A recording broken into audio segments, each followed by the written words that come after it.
YouTube? So maybe you guys have heard of a tag called the Ride or Die makeup tag. It was started by Jaclyn Hill, and she created this tag to where you feature all of your like absolute favorite makeup products in each category. So like your all-time favorite foundation, your all-time favorite eyeshadow palette, your all-time favorite whatever. So I kind of got the idea to do a Ride or Die fitness tag. So like all of my favorite fitness stuff from each category. Now I kind of like loosely put these categories together, so I might be missing stuff that just isn't like relative to me. You guys like can add on to this tag or switch it around so that it more suits like what you would be wanting to talk about. Let's hop right in. Let's start with supplements. Favorite pre-workout. Now, I don't take pre-workout like ever, maybe once in a while. It's not something I just ever really like to do. Most pre-workouts I've tried like make you feel like kind of itchy and tingly, and I just don't like that. But if I do need energy for the gym, there is one thing I can always count on. If you've been following my channel for like 5 minutes or longer, then you probably know I'm obsessed with Orange Monster. I tried them like almost 2 years ago, been obsessed ever since. I have gotten so much crap for drinking Monsters, and people on the internet hate that I drink Monsters because of whatever is in them, and I don't care. I don't care. I love them. They taste so good, and this gives me non-jittery energy. Probably it has 150 milligrams of caffeine, which is about as much as a scoop of pre-workout, but because this is like such a large beverage, it takes me like a solid 45 minutes to drink it, and so the energy, it feels like the energy is kind of like dispersed instead of like you drink pre-workout in like 2 minutes and you just get hit with energy. I don't like that feeling. I like the slow burn. Love this to take before a workout if I like really need the extra boost. Next is my favorite protein powder. I just talked about this in my favorites videos. I think I've talked about this twice recently actually, so this is probably not surprising most of you, but GNC's Waybolic protein powder. This is in the flavor salted caramel, which is okay. I typically like the chocolate flavor, but I love this stuff because it tastes really good. It doesn't taste like protein. It doesn't upset my stomach like a lot of protein powders do. It's really low carb and low fat. It's basically no carb and no fat. It's like 20 grams of protein per scoop. And it has a lot of like amino acids, L-carnitine, stuff like that in this. It has like a ton of extra stuff in this outside of just whey protein. This is what I love. I feel like I've tried every protein out there, like every protein powder, and I've just never found one that I really like except this. I just keep going back to this. So this is definitely my Ride or Die protein. Pound it. My Ride or Die protein bar. All right, so we can all kind of agree that 90% of protein bars are kind of disgusting. Even though I feel like I've tried every protein bar over the last 3 or 4 years, and I found a few that I really like, I'm still kind of like sick of all protein bars in general right now. And this is not even really technically a protein bar, but I'm still gonna make it my Ride or Die favorite protein bar because it's a cookie with protein in it. You just take a good thing and you make it even better. Thank you, Lenny. Thank you, Larry. But for real, if you guys haven't had these, they are pretty high in calories for a cookie. I think the whole cookie is 360 calories, I know. And it has a higher sugar content that I would like. It's 28 grams of sugar for the whole thing. I'm not crazy about that, but these taste really, really good. If I'm craving sweets like super hardcore, like I like need ice cream and I need it now, eating this like always takes my sugar craving away, and it just is really yummy. And if you have like a limited diet, like there's stuff that you can't eat like gluten or whatever, this is no dairy, no eggs, no soy, no non-GMO. Apparently it does have gluten though.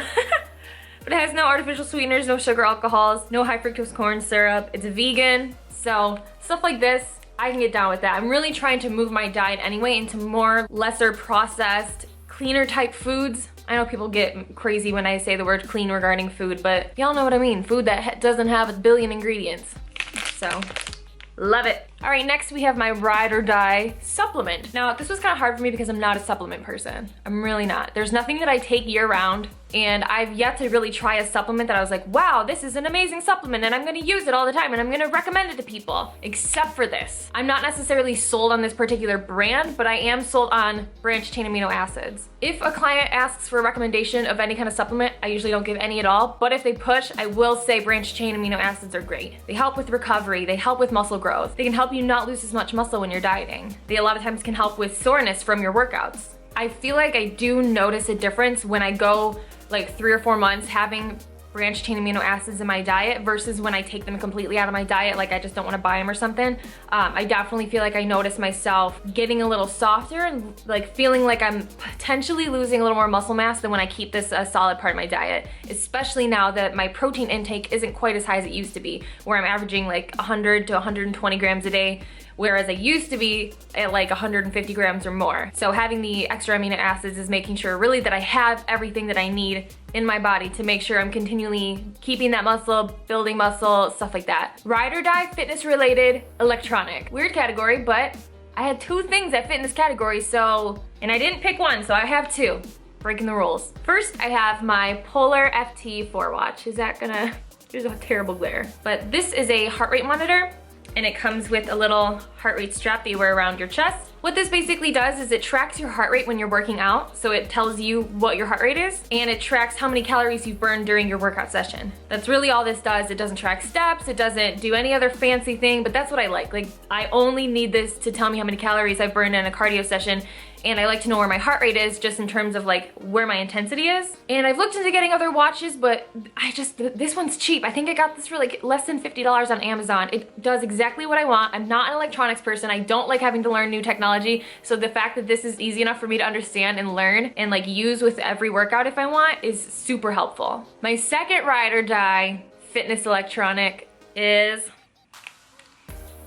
yeah, I'm that person. With her wireless Beats at the gym, lifting stuff. For real though, I love my Beats. I always said that I would never be that person that pays $300 for headphones, but I am that person now. I am a little ashamed, but also if you've ever had Beats by Dre, that you kind of know where I'm at with this. I actually got these as a gift like about 2 years ago, and every month I'm like, all right, this has got to be it. These have got to be on their last leg. Like, I wear these 5 days a week. I sweat in them. I'm like using them nonstop. I just throw them in my bag. I don't really take good care of them, and yet they fail me not. I have noticed that they'll get a little bit glitchy when I'm really sweating a lot. They'll like kind of like cut in and out, or they'll just cut out and I have to restart them. But other than that, I mean, I think that they cost, at the time 2 years ago, I think these were $300, maybe even $350, I don't know. I didn't buy them. And I remember when I got them, I was like, these are sweet, but I'm not gonna rebuy these when these die because it's not worth it. But I have changed my mind. When these die, I will get another pair of Beats by Dre. And I think these are like noise canceling, hence the squishy stuff. I could be wrong, but that just means that when people approach me in the gym, I can pretend like I don't hear them. Because I kind of don't, and I like that. Favorite ride or die gym accessory. You see I'm like splitting hairs on these categories just to make everything I want to talk about fit. It's fine. Hip circle. This is the Mark Bell hip circle slingshot thing. I'm pretty sure I've used this in a few of my videos before, but it's just a hip circle that goes around your legs. Like you step into this part. It's like a resistance band type thing. This takes your leg and glute workouts to another level. Like if you're getting to a place where you need to be challenged more with your like leg days, but not necessarily that you need to increase weights, but just like something's just not challenging you anymore, this will kick it up a notch. I don't do every leg day with this, but probably like every third leg day I will include this, and it's just amazing. I use it for hip thrusts, I use it for squats, I use it for deadlifts. Having your legs in this gives your knees something to push off of during movements like squats or deadlifts or whatever, so that your knees aren't going outwards, they're kind of trapped. And what that does is it sends the tension back up, like back up this muscle, which kind of helps you engage your glutes a little bit better and can also take a lot of tension off your knees. So I love that thing and I highly recommend it. All right, ride or die fitness workout brand. Y'all know what I'm gonna say.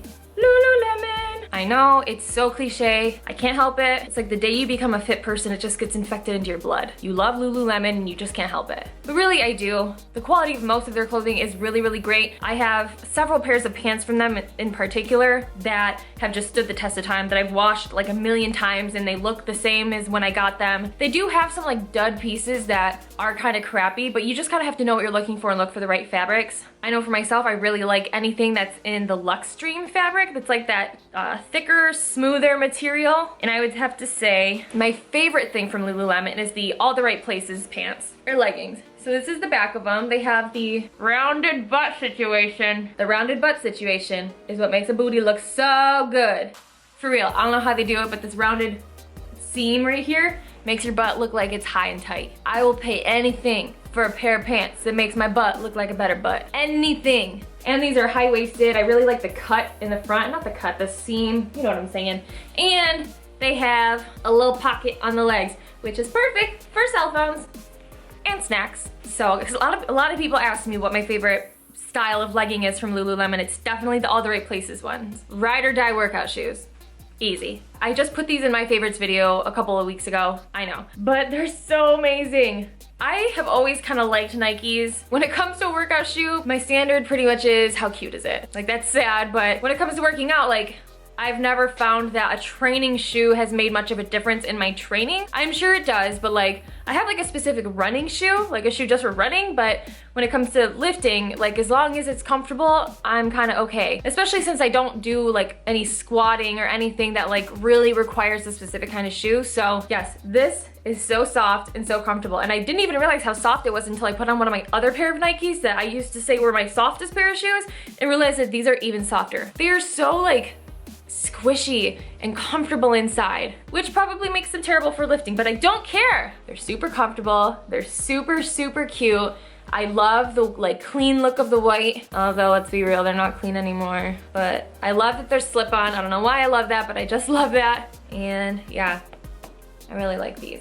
I would say in general, Nike is my ride or die workout shoe brand anyway. So even if those don't say my favorite shoe forever, Nike will probably always be my favorite. Now here's some of my ride or dies that aren't like a product, they're just like answers to questions, I guess. I'll just give you an example. Favorite muscle group to work out and favorite exercise for that muscle group.